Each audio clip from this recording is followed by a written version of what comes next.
welcome to this brand new season of the Making of Her podcast.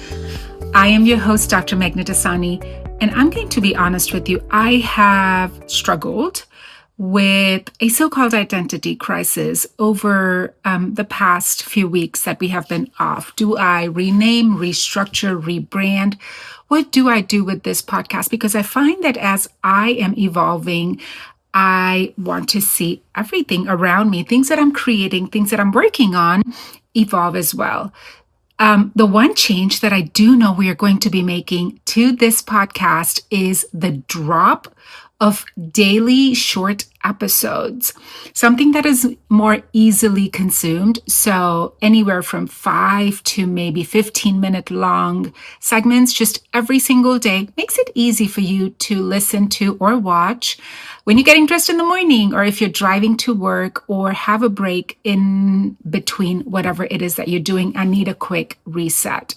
So let me know how you like this, if it makes it easier for you to consume this content, if I may say so myself, and what, if any, changes you may want to see. So let's dive in. For today, I want to dive into what I found myself asking my coach: where's the damn door?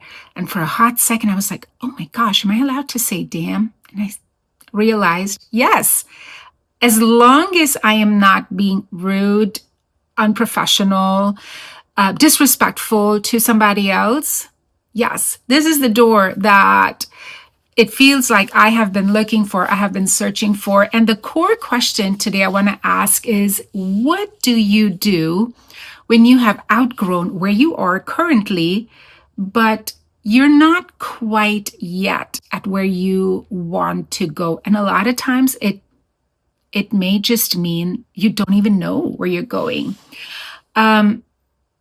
The uncomfortable middle of identities, the liminal space between who we were and who we are headed towards becoming. And sometimes we don't even know who we want to become, right? Where we're going. I think it's key and important to understand we have to give ourselves grace. And also that a lot of times the path appears as we walk upon it. We've all heard that saying, right? Walk and the path will appear. Sometimes we have to forge our path ahead because our road is our own only. Nobody else has ever walked that same exact path. Nobody else probably ever will. See, the women that I work with are primarily doctors, entrepreneurs, the so-called high achieving women, not to say that homemakers aren't, but these are the women who struggle. So the example I'll use is myself, right? A mom, a practicing dentist, a mother, a wife, a daughter, a sister, lots of roles that I play, but I also have my dreams and aspirations as to where I'm headed next and what I call my second act.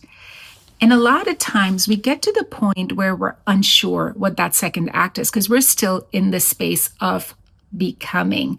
Another identity I know we have been struggling with at our home, my husband and I, is the fact that we're about to become empty nesters. With the girls headed off to college, suddenly life is going to stop revolving around their schedules, their needs, what needs to happen. And it's just the two of us in our dreams. And yes, the girls will always be in our life, but all of a sudden that equation changes. So a lot of times you don't know where you're headed next, where you want that next to be. And I find that a lot of times that fear that we have is what's holding us back, what drives us into uncertainty and indecision. Is this you? Are you in that space with me? Let me know what those struggles are for you. And a lot of times the clarity comes after movement, after taking that first step, set out upon that path. It's, do you even like what you think you wanted to do? Oh, I want to go, I don't know, backpack through Europe. Is that what you really want to do? Maybe yes, that's what brings you joy.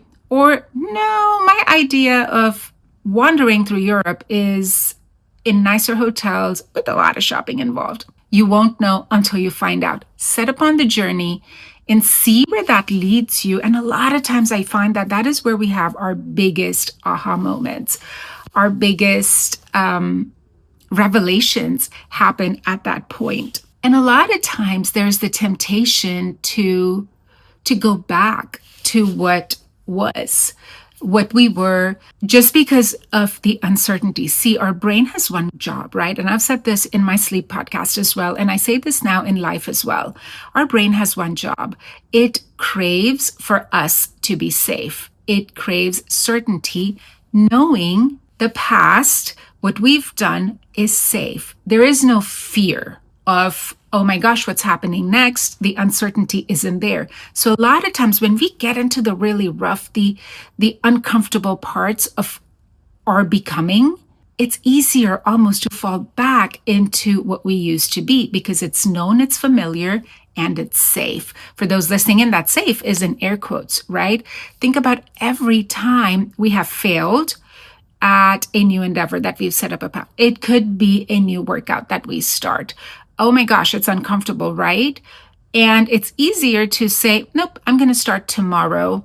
I'm going to eat healthier first. I'm going to try and do X, Y, or Z before I commit to a new workout routine, which is why a lot of our New Year resolutions really only take us so far until you get to the point of discomfort. And then we go, whoops, nope, you know what? We find all the excuses and we find ourselves backpedaling, backtracking, going back to what's safe, what's known, and what's familiar.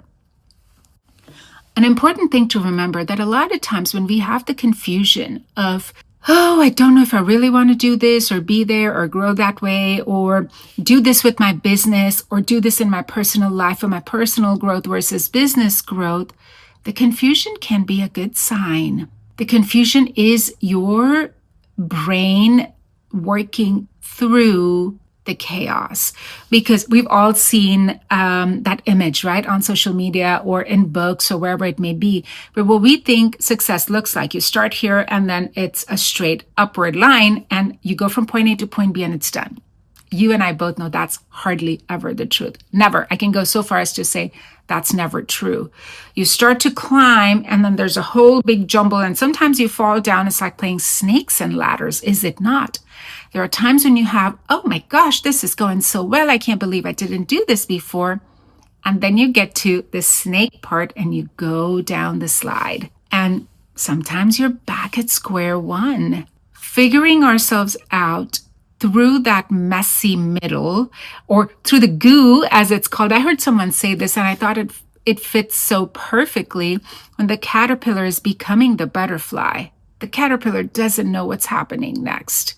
But when it gets into the chrysalis, and if we were to ever try and speed up the process, oh, I'm going to help this caterpillar, I'm going to open up the chrysalis and so it can turn into a butterfly sooner, aren't we doing it a huge disservice? Because what is happening at that point to the caterpillar? It's nothing but a big pile of mush. Until the growth, the change, the evolution happens, and at its own time is when the butterfly is going to emerge. The wings are still wet. They got to dry. They kind of takes its little steps until it realizes the power of its wings and flies away. And that is the point exactly of, where's the damn door? Where am I going? And those are things that would serve us well to remember, to understand, and realize. If this resonated with you, let me know. I want to hear about it. Drop me a note in the message box on my website, meghnadasani.com. Leave me a message on Substack or on Instagram. Find me on social media. Let me know. Are you in one of these liminal spaces? What are you doing? Do you have a tip or a trick that we could all learn from? And then, of course, if you have a friend, a loved one that you know needs to hear this message, share this with them, will you? I'll see you tomorrow.